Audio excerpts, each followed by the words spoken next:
నేడే చూడండి. నమో వెంకటేశ, నమో తిరుమలేశ.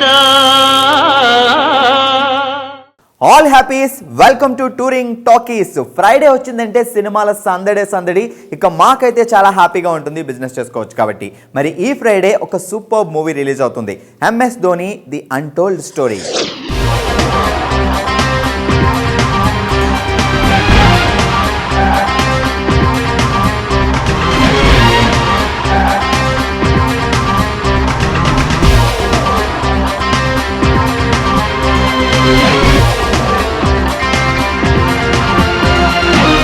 ఇండియాకి 2 వరల్డ్ కప్స్ అందించిన captain cool Dhoni real story ఆధారంగా తెరకెక్కుతున్న biopic MS Dhoni the untold story. Wednesday, baby, special 26 వంటి డిఫరెంట్ చిత్రాలను తెరకెక్కించిన నీరజ్ పాండే ఈ చిత్రానికి దర్శకత్వం వహిస్తున్నారు.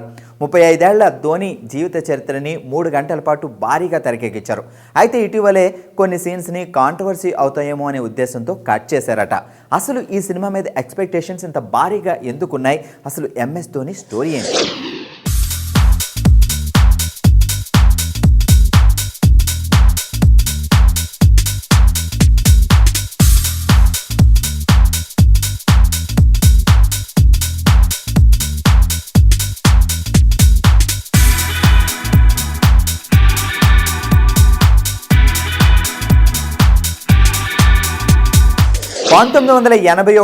జూలై 7వ తేదీన బీహార్లోని ఓ వెనుకబడిన ప్రాంతం రాంచీలో పుట్టాడు ధోని. చిన్నప్పటి నుంచి ధోనికి చదువుతో పాటు బ్యాడ్మింటన్, ఫుట్బాల్ అంటే చాలా ఇష్టం. ఫుట్బాల్ గేమ్లో గోల్ కీపర్గా అద్భుతమైన ప్రదర్శన చూపించేవాడట. అది చూసిన కోచ్ నువ్వు క్రికెట్ ఆడితే ఇంకా బాగుంటుందని క్రికెట్ వైపు ప్రోత్సహించారు. ఆ తర్వాత క్రికెట్ను కూడా ప్రాణంగా భావించి ఆట నేర్చుకున్నాడు.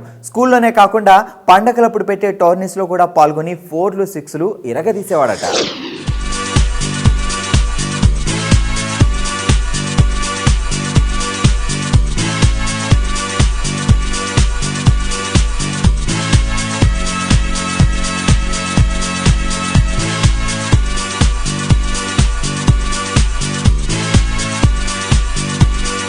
పదో తరగతి ఎగ్జామ్ పాస్ అయిన తర్వాత ధోని క్రికెట్ పైన కాన్సన్ట్రేషన్ పెంచాడు. కాకపోతే మధ్యతరగతి కుటుంబం కదా, ఫైనాన్షియల్ ప్రాబ్లమ్స్ కంట్రోల్ చేసుకోవడానికి ఆర్ఆర్బీ ఎగ్జామ్ పాస్ అయి 2001 నుంచి 2003 వరకు ఖరగ్పూర్ రైల్వే స్టేషన్లో టీటీఈగా పనిచేశాడు. ఒక పక్క జాబ్ చేస్తూనే మరో పక్క క్రికెట్ ప్రాక్టీస్ చేసేవాడు.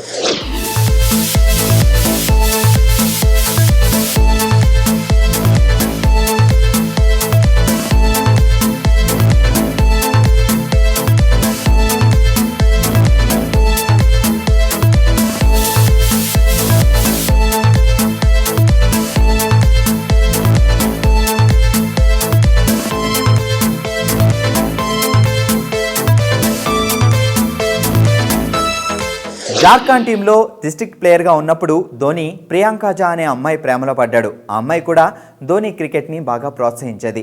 ఆమె ప్రోత్సాహంతో క్రికెట్పై మరింత దృష్టి పెట్టిన ధోని 2004 బంగ్లాదేశ్తో ఆడేందుకు ఇండియన్ టీంకి సెలెక్ట్ అయ్యాడు. అదే టైంలో ధోని తన ప్రేమను కోల్పోయాడు. ప్రియాంక ఆకస్మిక మరణం ధోనికి పెద్ద షాక్. ఆ బాధను భరిస్తూనే క్రికెట్లో విజృంభించి ఆడాడు.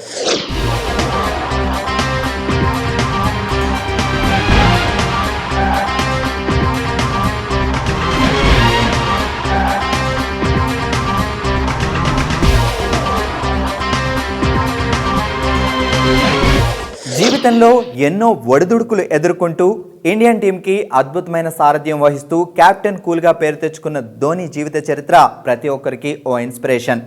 ప్రస్తుతం ఎంత ఎత్తు స్థానంలో ఉన్నా ఆ స్థానాన్ని చేరుకోవడానికి ధోని ఎంత శ్రమించాడు అనేది ఈ సినిమాలో అద్భుతంగా చూపిస్తున్నారు దర్శకులు నీరజ్ పాండే.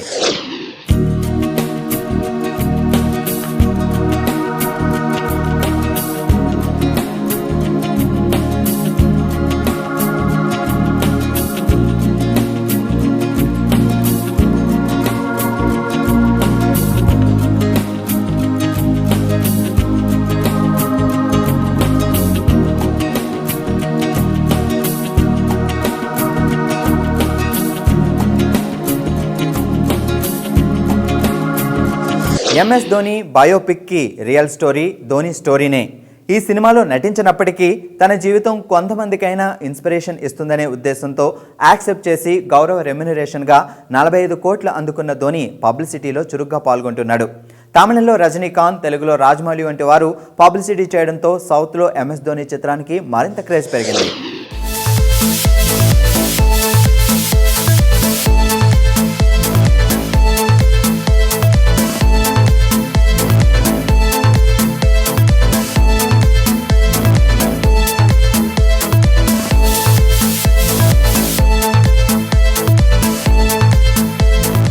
ధోనిగా సుశాంత్ సింగ్ రాజ్పూత్, ధోని గర్ల్ ఫ్రెండ్గా దిశా పటాని, ధోని వైఫ్గా కిరణ్ అద్వానీ, తండ్రిగా అనుపమ్ ఖేర్, అక్కగా భూమికా చావ్లా నటిస్తున్న ఈ సినిమాలో యువరాజ్ సింగ్గా హెర్రీ, రోహిత్ శర్మగా శ్రేయస్ తల్పాడే తదితరులు నటిస్తున్నారు. మరి ఈ సినిమా ఎలాంటి సెన్సేషన్ క్రియేట్ చేస్తుందో వేచి చూడాలి.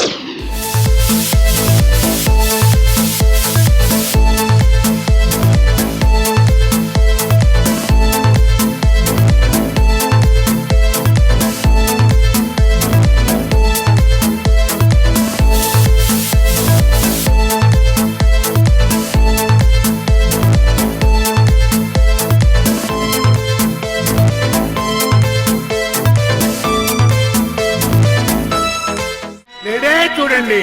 నమో వెంకటేశ, నమో తిరుమలేశ.